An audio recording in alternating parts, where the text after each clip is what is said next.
أعوذ بالله من الشيطان الرجيم بسم الله الرحمن الرحيم رب اشرح لي صدري ويسر لي أمري واحلل عقدة من لساني يفقه قولي واجعل لي وزيرا من أهلي رب زدني علما رب زدني علما رب زدني علما آمين ثم آمين.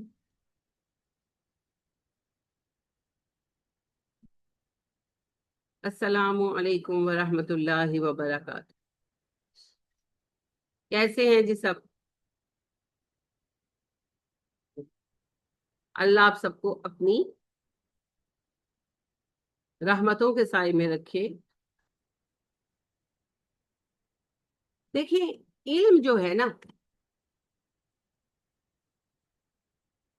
اس کا جو پروسیس ہے علم لینے دینے کا، علم تو اس میں مصدر ہے نا، نام ہے، نالج نام ہے. یہ جو آپ پڑھ رہے ہیں اس عمل کا بھی تو ایک نام ہے. کیا نام ہے؟ تعلیم. بالکل صحیح آپ، بارک اللہ فیک. تعلیم. تعلیم جو ہے یہ تفعیل کا وزن ہے. تعلیم ہوتا ہے، تفعیل میں ہر وہ چیز آتی ہے جو دو طرفہ ہوتی ہے، گیو اینڈ ٹیک. تو تعلیم ہے دو طرفہ، لی جاتی ہے اور دی جاتی. ایک پڑھاتا ہے اور دوسرا پڑھتا ہے. پڑھانے والا نالائق ہے تو بھی کچھ نہیں ہونا، اور پڑھنے والا نالائق اور سست ہے تو بھی کچھ نہیں ہونا. سمجھ رہے ہیں؟ تو تعلیم دو طرفہ عمل ہے، ایک دے گا تو دوسرا لے گا. تو جب تک لیں گے نہیں کچھ نہیں ہوگا. تو تعلیم لینے کے اصول کیا ہیں؟ سب سے اہم بات یہ ہے باقاعدہ آنا، روز آنا، چھٹی نہ کرنا چھوٹی چھوٹی فضول باتوں پہ. آج میں نے مشین لگانی تھی، چھٹی کر لی. فون سے آپ کے کپڑے ختم ہو گئے تھے، پہننے کو کپڑے نہیں تھے، آپ کے میاں دھوتی باندھ کر بیٹھے ہوئے تھے کہ ہوں کپڑے دھو کے دے، جو آپ نے چھٹی کر لی. ایک دن بعد نہیں دھل سکتے؟ 3 دن آف ہوتا ہے نا. آپ کیوں اپنی زندگی کو آرگنائز نہیں کرتے؟ آج میں نے اچھی طرح صفائی کی گھر کی تو اس لیے چھٹی کر لی. کیوں؟ عید تھی اگلے دن. آپ ایک دن بعد نہیں کر سکتے؟ ہفتے میں 4 دن آپ پڑھتے ہیں اور 3 دن چھٹی ہوتی ہے. تو اسی طرح بہت سارے اور ایکسکیوزز. اور آپ کو خود پتا ہوتے ہیں صرف ایکسکیوز ہیں، ریزن نہیں ہے، بہانے ہیں، وجوہات نہیں ہے. تو یہ نان سیریس بیہیویئر. پھر باقاعدہ آنا، باقاعدہ آنا. اور اس کے بعد وقت پر آنا. پابندی وقت مضمون پڑھا نا. لیٹ آنا، لیٹ آنا، لیٹ آنا. کیوں؟ آپ جب 10:40 پہ 9:40 پہ آپ آ رہے ہیں تو 40 منٹ آپ نے تو ویسے ہی گوا دی. آپ 8 بجے کیوں نہیں اٹھ سکتے؟ آپ اتنا لیٹ کیوں اٹھتے ہیں؟ آپ کو کتنی نیند چاہیے؟ کچھ لوگوں کا تو مسئلہ یہ ہے نا کہ وہ بہت عمر کے ہیں، جیسے مسز ایوب ہیں، ان کو نیند کا پرابلم ہے، نیند آتی ہے کبھی نہیں آتی ہے، لیٹ آتی ہے پھر اٹھ نہیں پاتے. تو ان لوگوں کو تو ایکسیپشنل اللہ نے نماز میں بھی اختیار دیا ہے، یہ تو کلاس ہے. ویسے بھی وہ لسنرز ہیں، لیکن اسٹوڈنٹس وہ کیوں لیٹ آتے؟ نہیں آنا چاہیے. جتنا لیٹ آئیں گے اتنا کم پائیں گے. اور کیوں آپ سے ٹائم پر نہیں اٹھا جاتا؟ سب سے پہلی چیز جو اسلام ہمیں سکھاتا ہے جب ہم ہوش میں آتے ہیں، یعنی کہ ہوش سنبھالتے ہیں، بالغ ہوتے ہیں، تو وہ پابندی وقت ہے. کیونکہ سب سے پہلی چیز نماز سکھاتے ہیں نا. تو نماز وقت کے ساتھ ہے تو وہی پابندی وقت آتی ہے. تیسری چیز ہوتی ہے جی ہوم ورک کرنا، جس کی آپ کو چند ایک لوگوں کے سوا توفیق نہیں ملتی. جو آپ کو سبق پڑھایا جائے اسے گھر جا کر پڑھیں، اس کو یاد کریں، اہم واقعات یاد کریں، اہم نام یاد کریں. پھر آپ کو آئے گا. اور یہ جو بچگانا سی بات ہوتی ہے نا، ٹیچر آپ کو پتہ نہیں کیسے اتنا یاد ہے. بھائی یاد کیا محنت کے ساتھ، فضل اللہ کا ہے، لیکن محنت کی ہے تو یاد ہوا. ایسے نہیں ہوا کہ ایک دفعہ بیٹھ کر میں نے پڑھا اور مجھے یاد ہو گیا. I have spend many sleep less nights, الحمد للہ. برکت اللہ کی ہے، کمال اللہ کا ہے، لیکن ایفرٹ کی ہے میں، بغیر ایفرٹ کے نہیں آیا. آپ بھی کیجیے. جب آپ لوگوں نے کھانا بنانا شروع کیا تھا،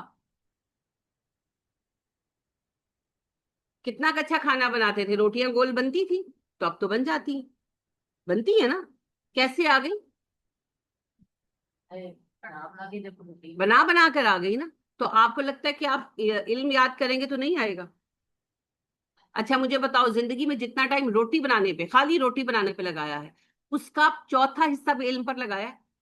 سچ بولیے گا. نہیں لگایا. تو پھر خود سوچے، پھر آپ تندور والے ہی بنیں گے، عالم تو نہیں بنیں گے. کیونکہ جس میں محنت کرو گے وہی آئے گا نا. میں روٹی لگانے کے خلاف نہیں ہوں، ضرور مجھے تو خود کوکنگ کا بڑا شوق ہے بھائی. یہ نہیں میں کہہ رہی کہ اپنا کھانا خود گرم کر لیں. یہ نہیں میں کہہ رہی، میں تو اس بات کے سخت خلاف ہوں. میں صرف اتنا عرض کر رہی ہوں کہ جتنی اہمیت آپ ان کاموں کو دیتے ہیں اتنی اہمیت علم کو بھی دیں. آپ دیکھیے، آپ بیڈ شیٹ بچھاتے ہیں اپنے گھروں میں، سبھی بچھاتے ہیں. تو کیسے بچھاتے ہیں؟ اچھی طرح بچھاتے ہیں نا.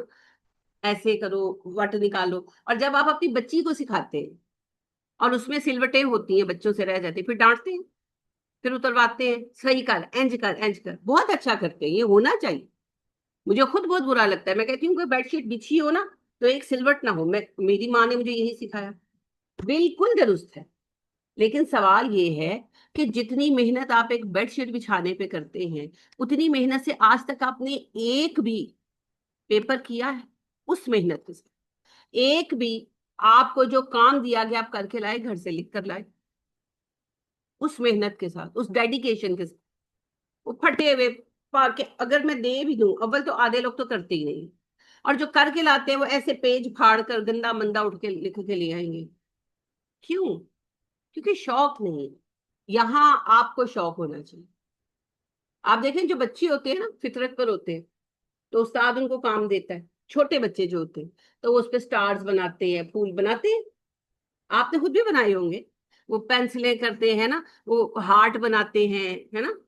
کیوں بناتے ہیں؟ وہ اپنے ٹیچر کو بڑا خوبصورت کام دینا چاہتے، وہ اپنا شوق ظاہر کرنا چاہتے. یہی اسباب ہے نا. تو وہ شوق آپ میں کیوں نہیں رہا؟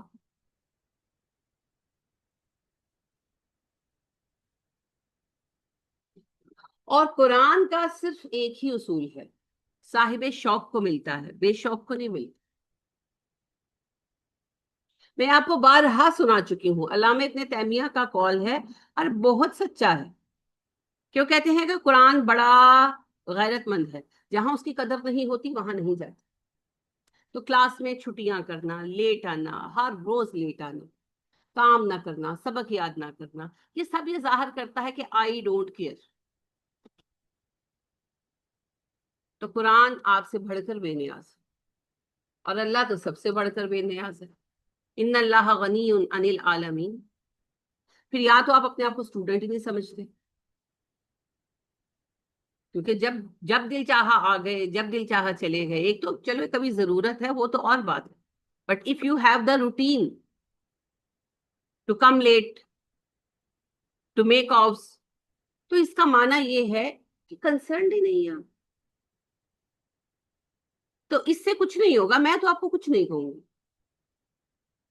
لیکن ایک بات میں آپ کو بتاتی ہوں، آپ کو علم نہیں ہے.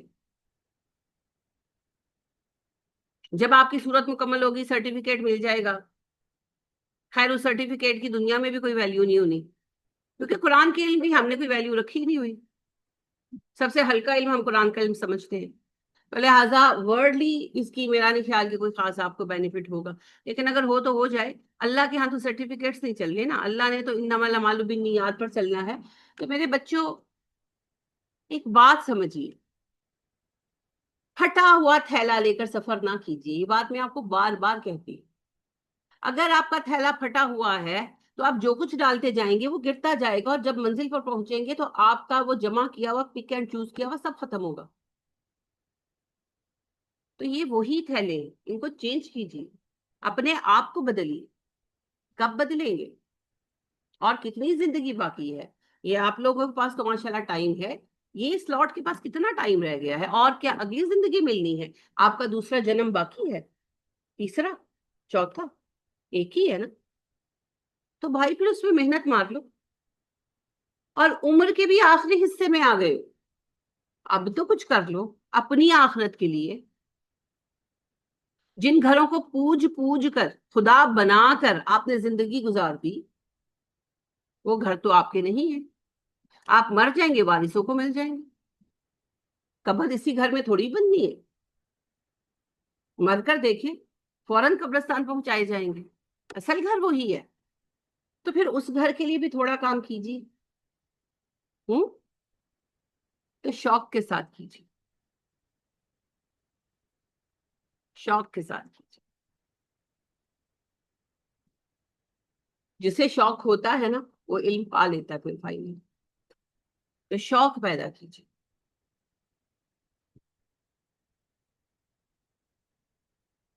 تیری دعا ہے کہ ہو آرزو تیری پوری، میری دعا ہے تیری آرزو بدل جائے۔ اللہ آپ کو وہ شوق عطا کرے جو آپ کو علم اور آگہی دے۔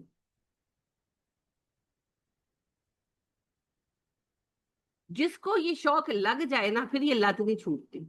دو شوق ہیں، جو دنیا میں پڑ گیا دنیا نہیں چھوٹتی، پھر اس کا پیٹ بھی قبر کی مٹی بھرے گی۔ اور جسے علم کے کا شوق لگ گیا، علم کی لت لگ گئی، اس کا بھی شوق نہیں چھوٹنے والا، اس کا پیٹ بھی قبر کی مٹی بھرے گی۔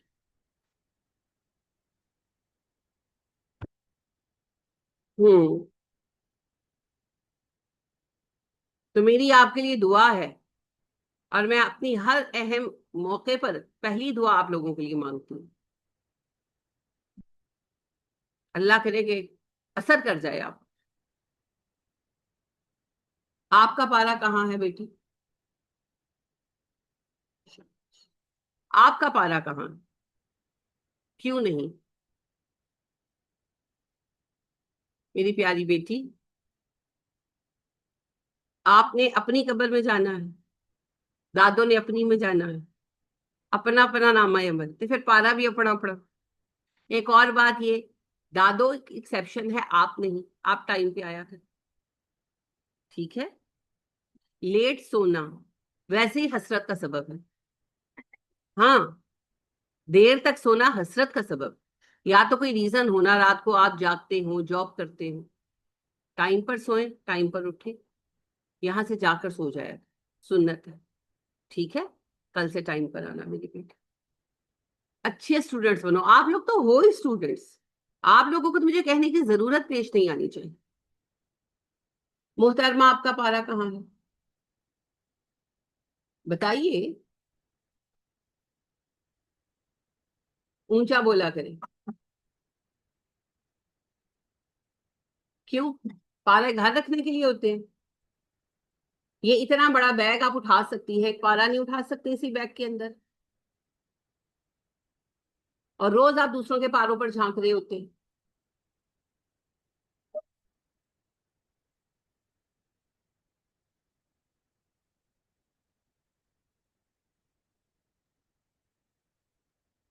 کتنا وزن ہوتا ہے اس پارے کا؟ آپ کو پرسنل مصحف کی اہمیت نہیں ابھی تک پتا چلی؟ کتنی بار میں بتا چکی ہوں، جوڑا تو آپ کبھی کسی کا نہیں پہنیں گے، آپ کی شان میں کمی ہو جائے گی۔ اگر آپ کی ماں آپ کو کہہ دیں کہ یہ عید پر تم بہن کا جوڑا پہن لو، بہن تمہارا پہن لے، آپ تو خودکشی کرنے پہ آمادہ ہو جائیں گے۔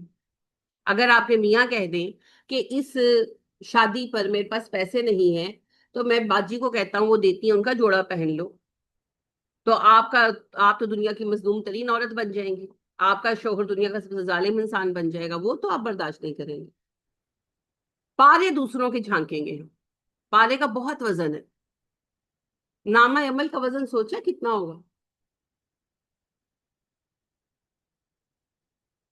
بہت افسوس کی بات ہے، یہ کوئی بتانے والی بات ہے جو مجھے بتانی پڑے، اور وہ بھی ان بچوں کو جو کالج اسکول آلریڈی جاتے ہیں. اچھا کالجوں کے اسکولوں کے بیگ کتنے بھاری ہوتے ہیں؟ اٹھاتے ہو؟ اٹھاتے ہو نا، کندھے دکھتے ہیں لیکن اٹھاتے ہیں. ایک پارا اٹھانا مشکل ہے. اب خود آپ اندازہ کریں کہ آپ کتنا ویلیو کرتے ہیں قرآن، تو پھر قرآن آپ کو کیوں ویلیو کرے گا؟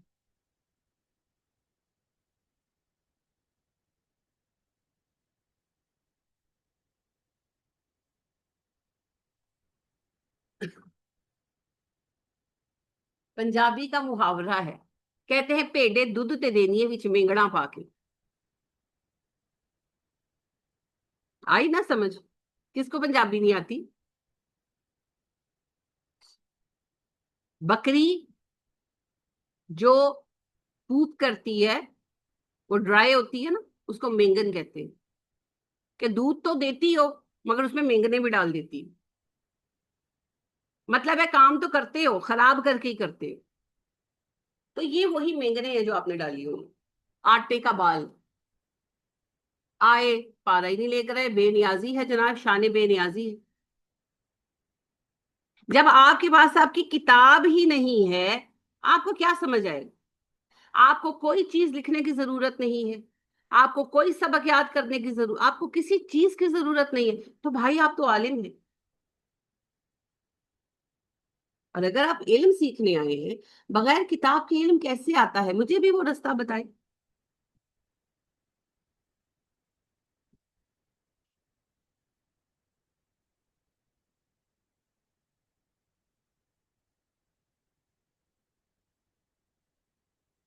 کیا کہوں میں آپ بچوں کو؟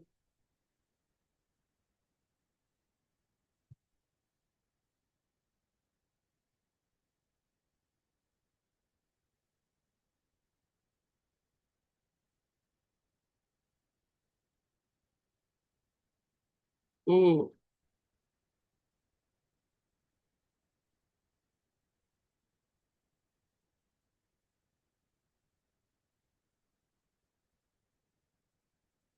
آئندہ پارے لے کر آئیے گا. آپ کے ہاتھوں میں آپ کا پارا، آپ کی پینسل یا پین ہونا چاہیے. اس کی رعایت صرف لسنرز کے لیے ہے. کون ہے لسنرز؟ وہ ہماری سینئر بہنیں جو دو تین ہیں، ان کی بات. اور آپ دیکھیں بلکیس آپا، hats off to her. Mrs Ayub, again hats off to her. اس عمر میں ہیں، شوگر بی پی جیسی تکلیفیں بھی ہیں، ظاہری بات ہے ہڈیاں بھی دکھتی ہیں ان کی، پھر بھی آتی ہیں، اور پارا بھی اپنا لے کر اٹھا کر آتی ہے.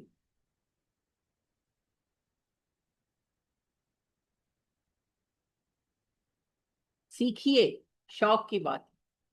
اور خاص طور پر میں بلکیس آپا کا بہت اس چیز میں کرتی ہوں ریگارڈ، رسپیکٹ، کیونکہ بہت دور سے آتے، میلاد اسٹریٹ سے آتی ہیں، اور وہاں سے پیدل آنا کام رکھتا ہے، مگر وہ آتی ہیں. ماشاء اللہ، ماشاء اللہ، اللہ ان کو اور ہمت دے. تو میرے پیارے بچوں، مشقت کی ذلت جنہوں نے اٹھائی، جہاں میں ملی اس کو آخر بڑھائی، بغیر اس کے ہرگز کسی نے نہ پائی، نہ عزت، نہ دولت، نہ فرما روائی. یہ جو آپ کو ایک خواب دکھایا جاتا ہے نا کارٹونوں میں، کہ راتوں رات دنیا بدل گئی اور جنگل کا جنگل ہرا ہو گیا، وہ صرف اے آئی سے ہی ہوتا ہے بیٹے، ریئل لائف میں کوئی نہیں ہوتا. ریئل لائف میں ہر کامیابی کا ایک ہی طریقہ ہے، محنت. کھانا کھانے کی بھی محنت چاہیے کہ نہیں؟ کوئی ہے شارٹ کٹ کھانا کھانے کا؟ آپ کے آگے پکا کر کھانا رکھ دیا گیا نا، ٹیبل پر پروس دیا گیا ہے، تب بھی آپ کو بائٹ لے کر چبا کر کھانی پڑے گی. دنیا کا یہ سب سے آسان کام ہے اور لذیذ بھی ڈیفینیٹلی، مگر اس کے لیے بھی ایفرٹ کرنی پڑتی ہے نا. تو باقی تو ہر کام ویسے محنت ہے. تو محنت کیجئے، دنیا میں کام کرنے کے لیے آئے ہیں، آرام جنت میں کریں گے انشاءاللہ. ٹھیک ہے؟ اللہ آپ کو برکت عطا کرے. بہت بے شوق قوم ہے، صرف آپ کی بات نہیں کر رہی، اوور آل قوم کی بات کر رہی ہوں، بہت بے شوق قوم ہماری، شوق ہے ہی۔ اور اگر آپ دوسرے ممالک میں جائیں، اللہ کرے کہ آپ کا وزٹ ہو، آپ چکر لگائیں، تو آپ دیکھیں گے کہ لوگ ہر عمر میں کچھ اور کرنا چاہتے ہیں، کچھ اور کرنا چاہتے ہیں، کچھ اور کرنا چاہتے ہیں، انہوں نے اپنے گولز رکھے ہوئے ہوتے ہیں، میں یہ کروں گا، میں وہ سیکھوں گا، اور ہمیں بس کچھ نہیں کرنا۔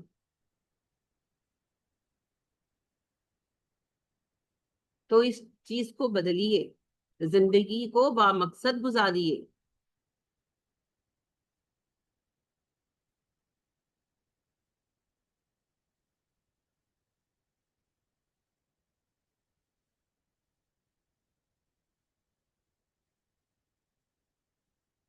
تو اپنے کام کو خود عزت دی جاتی ہے، اور آپ اس وقت کیا کام کر رہے ہیں؟ علم کا حصول، تو اپنے علم کو عزت دیجیے۔ سورہ نساء کا سبق کس کس نے یاد کیا؟ ہاتھ اٹھائیں۔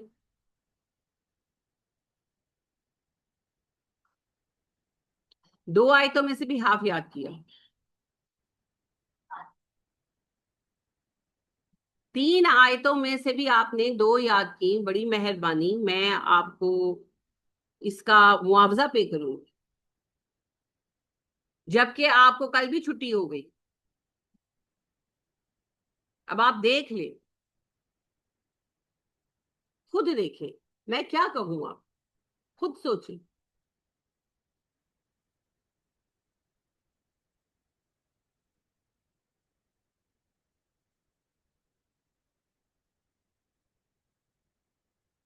صرف آپ کے ماں باپ اور استاد، یہ 2 لوگ ہوتے ہیں جو آپ کو خود سے بھی بہتر دیکھنا چاہتے ہیں، مگر بدقسمتی سے انسان ان دونوں کو ہی مایوس کرتا۔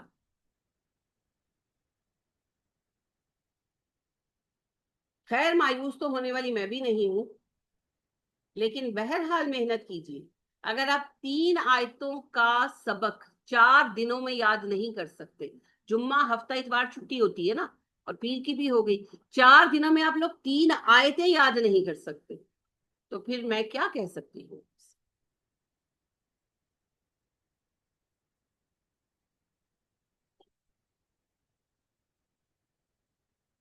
ابھی میں سنوں گی، دیکھتی ہوں کس کو کیا یاد ہے۔ بہرحال سورہ نساء کی آیت نمبر 3 ہم پڑھ چکے ہیں، مگر میں نے کہا تھا اسی سے بات دوبارہ شروع کریں گے۔ موضوع تھا شادیوں کا، اور موضوع تھا یتیم بچیوں کے حقوق کا۔ میں نے آپ سے تفصیل سے بات کی۔ پہلی بات، لڑکی کی شادی اس کی رضامندی کے بغیر نہیں کروائی جا سکتی، ٹھیک ہے؟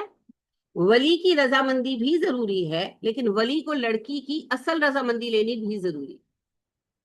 جبرن کوئی کسی کی شادی نہیں کرا سکتا، اور اگر کوئی جبرن نکاح کروا دے تو ایسا نکاح فسخ کروایا جا سکتا ہے۔ اگر لڑکی عدالت میں جا کر کہے کہ میں یہ شادی نہیں رکھنا چاہتی، تو نکاح فسخ کرایا جاتا ہے۔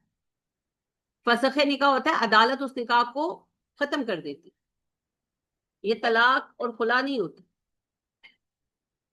یہ باقاعدہ اسلام کا ایک اصول ہے کہ اگر ولی زبردستی شادی کروائے اور لڑکی نہ چاہتی ہو اور وہ عدالت سے مدد مانگے، تو عدالت اس نکاح کو نل اینڈ وائڈ قرار دے دیتی، کیونکہ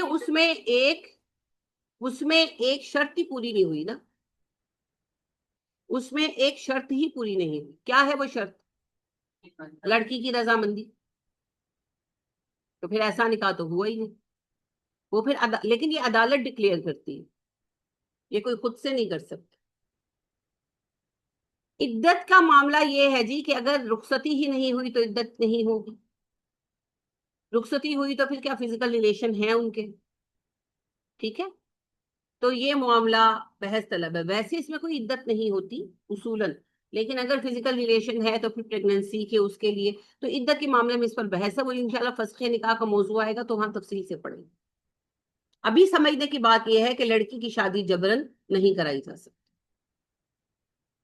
جیسے ہمارے یہاں بے جوڑ شادیاں کروا دی جاتی ہیں، اصل میں کوئی شادی بے جوڑ نہیں ہے، جب لڑکی راضی ہو، لڑکا راضی ہو، ٹھیک ہے؟ ایج کوئی کرائٹیریا نہیں ہے، کوئی چیز کرائٹیریا نہیں، نسل کرائٹیریا نہیں ہے، پاکستانی کی شادی افریقن سے ہو سکتی ہے،